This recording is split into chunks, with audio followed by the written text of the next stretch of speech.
The neighborhood was known by many names. Some called it the Shifting District. Others referred to it as the Sway. Most maps left it off entirely, as though the place existed only in rumor or on the edges of daydreams. By day, its warped sidewalks and leaning neon street lamps gave little hint of the undercurrent of magic that flowed through the cracks in the pavement. But at night, when grey shadows enveloped the buildings and the moon rose over the crooked spires, the entire place seemed to glimmer with living darkness. Feral cats slipped in and out of flickering alleyways, briefly stretching into creatures with more limbs than nature allowed, only to revert to normal when headlights pierced the gloom. Nothing stayed fixed. Reality itself seemed to warp here, responding to unseen whims like watery reflections dancing in broken glass. For all its instability, though, there was one certainty in the Shifting District. You could find anything if you knew where to look.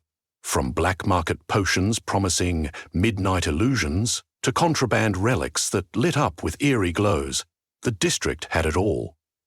Most of these odd items could be traced back to a single source: the elven enchanters who operated behind shuttered windows and locked trap doors. They were an enigma to the city outside. People whispered that elves were said to have fled centuries ago to other realms, but in the Shifting District, they'd found a sanctuary where the rules didn't fully apply, and in turn, they learned to manipulate that pliability for profit. Marian Rollins never intended to find herself here. A reporter for the local newspaper, she was used to churning out mundane human interest pieces that no one but the lonely and the elderly bothered reading. But rumors of enchanted dealing had reached her editor's desk. Stories of impossible transformations. Rumored curses of men returning from the Shifting District altered in ways no doctor could diagnose. One pointed reference to an elven black market shop had caught the editor's attention, and Marianne had been thrust into the task of ferreting out the truth. She had resisted at first, but curiosity drew her in. She arrived under cover of darkness, stepping gingerly over broken cobblestones, hugging her jacket closer as she walked into the flickering gloom. No street sign welcomed her, though her map insisted the road was called Pandora Row. Street lamps sputtered overhead with a purple glow, and the buildings around her seemed to sigh. Once, she could have sworn the wooden walls breathed in unison, as if exhaling with her. In the distance, rainbow lights reflected off puddles of something that wasn't quite water. She kept glancing behind her, certain she'd seen faces slip out from the corners of her vision, only to vanish whenever she turned. Sweeping aside her apprehension, she pressed on until the street opened into a small courtyard where a single sign dangled from an iron arch. A stylized image of a leaf and a star. A faint tinkling sound, wind chimes, echoed from somewhere behind a battered green door on the far side. Marianne felt the hair on her arms rise. Something began calling her forward in soft, melodic tones, reminiscent of a beckoning lullaby. She stepped onto a wooden porch that felt alive beneath her feet, as though roots reached up from below to gently shift the planks. The strangest part was how her fear shifted, replaced momentarily by a tingling excitement that she couldn't quite name. Then the door creaked open and the lullaby stopped. Inside, candles floated in the air. No strings, no rods. Their flames flickered and spat sparks of blue and white.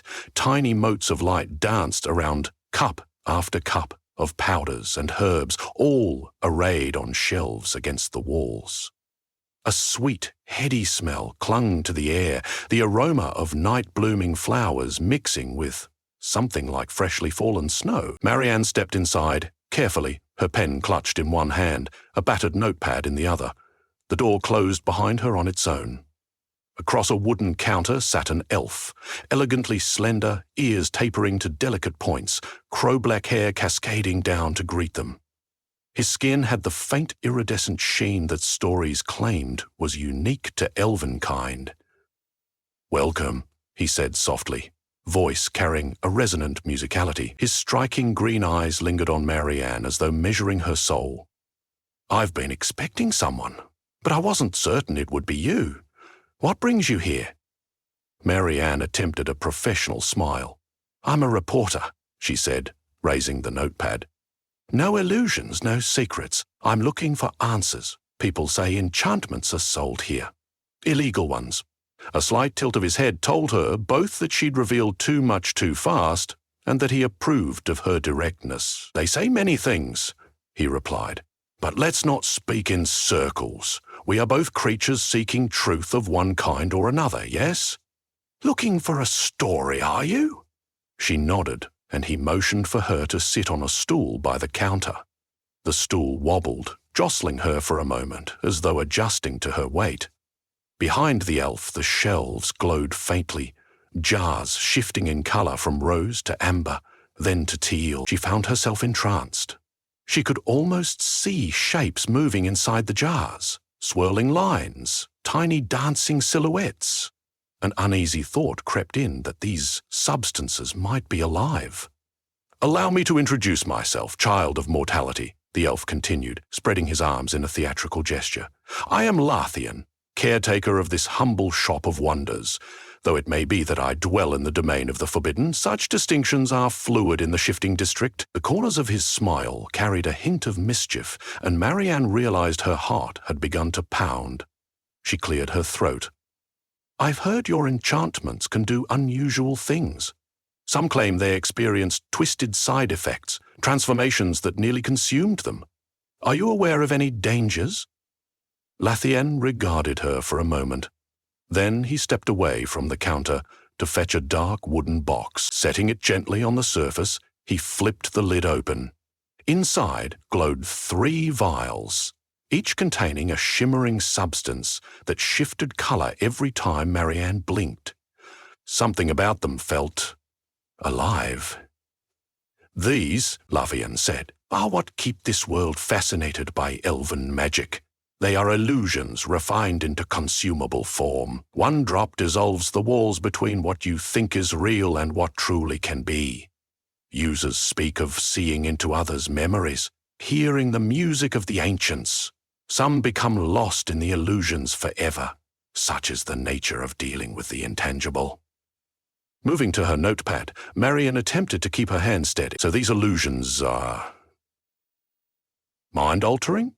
Or do they alter perception," Lathian answered. "But don't mistake them for harmless amusements. They can pivot your entire reality if you let them." He closed the box with a soft snap. "Use them carefully, or not at all." She wrote down every word, mind racing. This was bigger than the rumour her editor had given her. She glanced around the shop again. Each jar, each vial felt saturated with centuries' worth of knowledge and mystery. Here was a living museum of magical contraband. Willing her voice to remain steady, she pressed on. "And you're part of an underground ring? There must be others like you, yes?" Lathian's eyes became unreadable. "Others, yes. But we're not a ring in the sense you understand. We are keepers of the old ways in a new environment. Our shops are scattered around the shifting district, hidden from prying eyes. One day we may vanish, the next reopen under a different name. The city's official authorities do not appreciate us, but they cannot pin us down. Not here, where your laws only faintly apply." Before Marianne could respond, the front door rattled. A figure burst inside. A young woman dressed in a hooded sweatshirt, face ghost white with fear.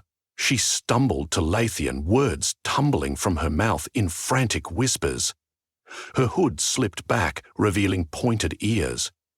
Another elf, but one whose features twisted with desperation. "They found us!" she gasped. "In the next street. Ailona's shop. A group of humans wearing the city's insignia. They threatened to burn it down, said we were dealing in black market sorcery. Ailona's trying to hold them off, but I don't—" Her voice broke, and she threw Marianne a glance full of wary confusion. Lathian stiffened, eyes narrowing with sudden tension. Stay calm, Dahlia. We can't act rashly. Yet the urgent flicker in his gaze betrayed how serious the situation was. They must be the authorities.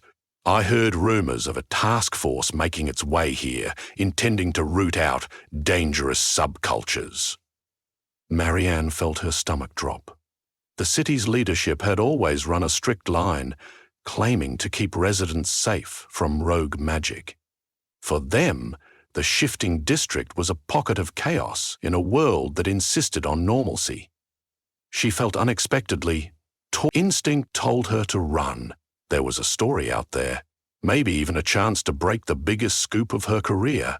Yet a part of her felt an unfamiliar pull of sympathy for Leithian and his frightened companion. What can we do? Marianne ventured. Is there a way to defuse this? Maybe you can talk to them. Leithian shot her a wry glance. You assume reason endures in the presence of fear. These men see only deviance in our craft. They do not understand the blessings we provide. They prefer to burn us out rather than learn. He reached under the counter, rummaging for something. At last he pulled out a slender silver wand carved with runes. He turned to Dahlia. Take this and hurry to Ailona's. Be cautious, but defend our sister if needed. I will be close behind. Dahlia nodded, then dashed out again, all but disappearing into the night as the door swung shut with a creak. For a moment, Leithian stood motionless, hands gripping the edge of the counter. Shadows flickered across his face, revealing an underlying weariness. Then he turned to Marianne. I must attend to this business. But you carry no enchantment, and your illusions are your own. You might walk away and forget what you saw here. She looked at him, jolted by the anxiety in his voice. In that instant, the story she'd hoped to write became secondary to the genuine concern thrumming through the shop's quiet gloom. I want to see what's happening, she said, feeling half certain she was making a mistake. If there's violence, it needs to be reported. The public has a right to know. A hint of gratitude glimmered in Leithian's eyes. Then come, but be prepared. Nothing you see will be straightforward. Our illusions mingle with the city's illusions. Tread carefully, or you might lose yourself. They stepped out together, plunging back into the labyrinthine lanes. The streetlights glowed colder now, and Marianne could feel the city's tension. Shadows took on animosity, reaching like living things across the damp ground. Up ahead, a gathering of voices clamored in the near distance. She glimpsed torchlight, real flames, not the cold luminescence of the district's lamps. The flicker lit up shapes of men in uniform, and she saw a sign above a battered storefront. Ailona's Curiosities. Flames licked at the edges of a wooden awning, while a woman with pale golden hair, another elf, raised her arms, chanting under her breath. The flames hissed and curled backward, retreating momentarily as if slapped by an invisible force. The men surrounding her pressed forward with angry shouts. One brandished a canister that sprayed liquid fire into the night. Marianne smelled pitch and felt her eyes water. She shrank behind Leithian, though part of her demanded she stepped forward, record everything. You devils, spat one of the men. We've let you squat here too long. You go around warping people's minds, undermining the city's order. No more. Your little illusions end now. Ailona's voice shook, but her resolve didn't break. You do not comprehend what you destroy. We offer wonder, not evil. Not all that is different must be exterminated. Her words trembled with a musical grace, but the men sneered. One stepped forward, pointing a silver runic baton at her, a device Marianne recognized as an anti-magic implement, rumored to disrupt weaker enchantments. Leithian muttered a quick incantation, raising a hand that glowed with faint green sorcery. A swirling pattern of filigree leapt from his palm to swirl among the torches, forcing them backward, though not extinguishing them. Dahlia hovered near Ailona, wand at the ready. The men stumbled, momentarily confused by the illusions swirling in the air. Marianne watched, heart pounding, torn between the urge to intervene and the understanding that, with no magic of her own, she could do little. Still, the part of her that had grown up hearing half-truths about elves felt a piercing empathy.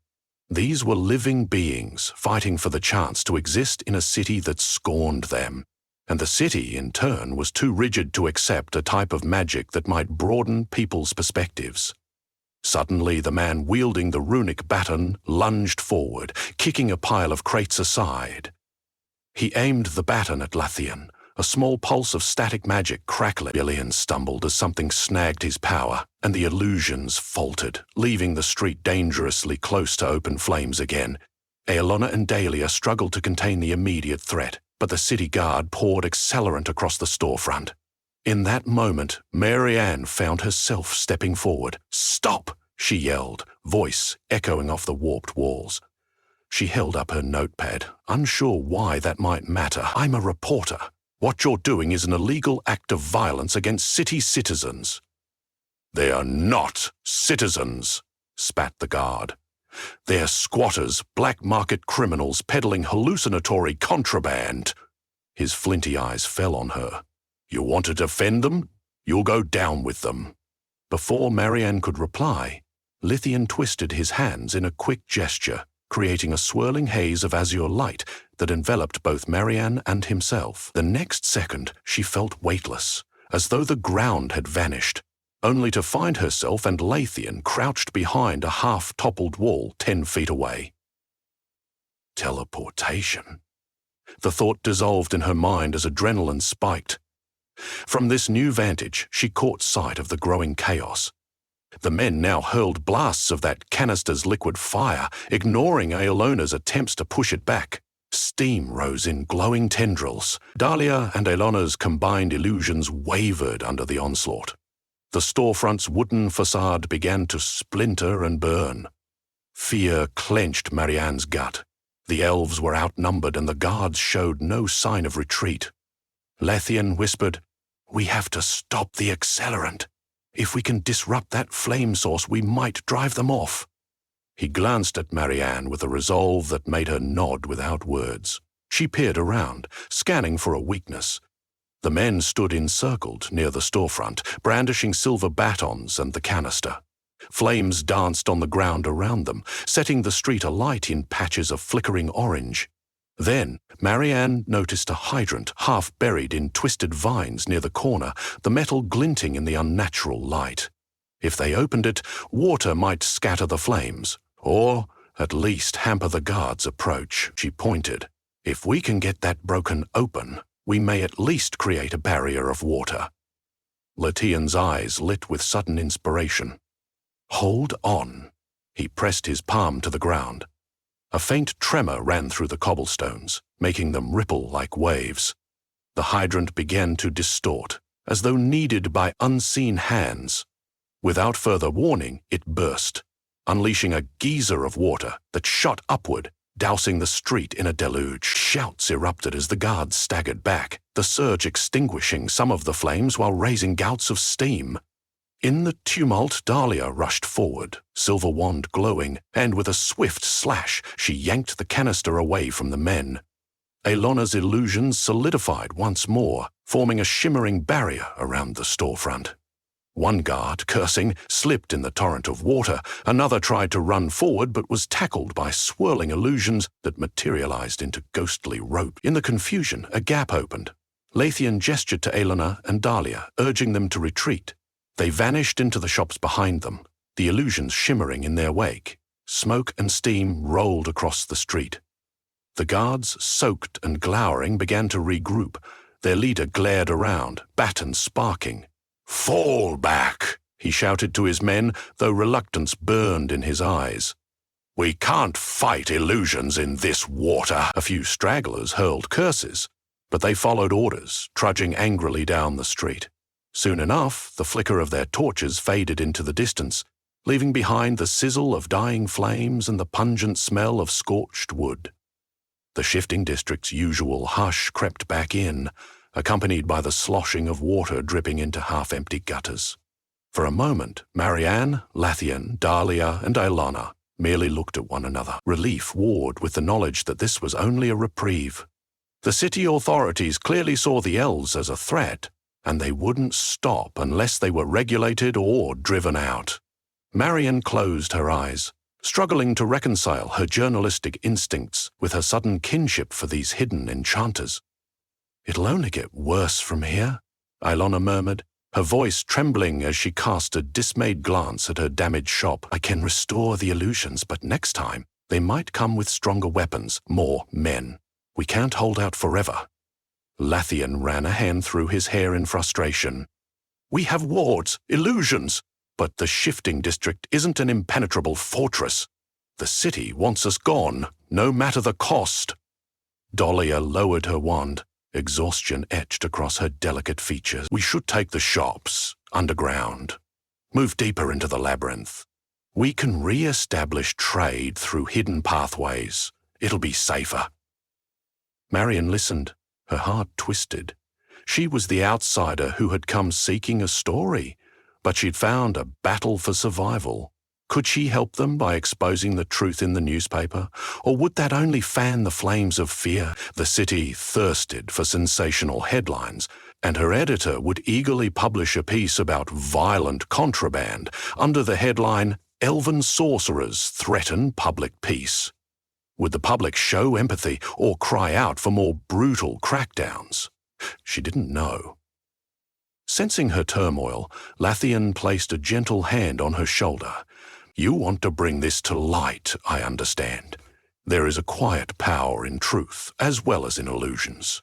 But you must weigh the consequences. We do not want to become fodder for politicians. We only crave to exist in peace, to share our enchantments with those who seek them." He hesitated. "Perhaps your words could help reveal our side, but it is a risk for all of us." Marianne drew in a shaky breath. "I want to do what's right, but I'm not naive. The editor won't run an empathetic story unless it sells. I might be able to spin it, though, show that the neighborhood is more complicated than they believe. That you're not just criminals." "We do bend the rules," Dahlia said softly, a small, sad smile on her face. "But not to harm. The city forbade our enchantments because they fear what they do not understand. We elves have survived by forging illusions, and illusions that attract dreamers, outsiders, those who long for something more than the mundane. Maybe it's time they learn we're not their enemy." Ilona stood amidst the wreckage of her storefront, brushing soot from her arms. "The path forward is unclear, but take what you have seen tonight, Marianne. Report it if you must. Just remember that twisting the truth for sensationalism would betray us and everything we've shared with you." Marianne nodded, tears stinging her eyes, though she wasn't quite sure why. She blinked them away, looking around at the battered street. Water dripped from sagging awnings. Embers glowed in charred piles of debris. The neighborhood itself seemed to weep in silent dismay. Yet a thin thread of resolve wound through the gloom. The elves were not done fighting for the place they called home, for the right to shape illusions and breathe wonder into the cracks of the city. Perhaps she might do more than simply watch. She joined the others in gathering what they could salvage. Smoke still hovered around Ilona's shop, but the structural damage was mostly contained to the outer beam. Lathian rebottled a few spilled enchantments, each shimmering like stardust. Dahlia and Ilona reinforced the wards, weaving illusions that masked the storefront from casual passers-by. The shifting district slowly resumed its uneasy calm, the fluid reality settling again into a temporary shape. As dawn's pale light began to stain the sky, Marianne found herself back on Pandora Row, standing outside Lathian's shop, uncertain what to say. The emotions of the night churned in her stomach, a jumble of fear, empathy, and hope. Lathian stood at the threshold, one hand resting on the battered door. "Thank you for standing with us," he said quietly. "Whether by choice or necessity, you showed courage tonight. I expect you have many questions left unanswered. Return whenever you like. Our illusions will guide you." She mustered a faint smile. "I will," she promised, and she meant it. She glanced one last time at the shop's interior, the floating candles, the shelves of shimmering jars. Despite the havoc across the district, this place still felt like a refuge from mundane confines. Then she slipped away, letting the door close behind her. The sun rose over twisted rooftops, tipping them in molten gold. The shifting district looked less menacing by daylight, though the crooked lines and shifting angles of the buildings remained troubling to the eyes. Marianne recalled how unwavering reality had always seemed in her life.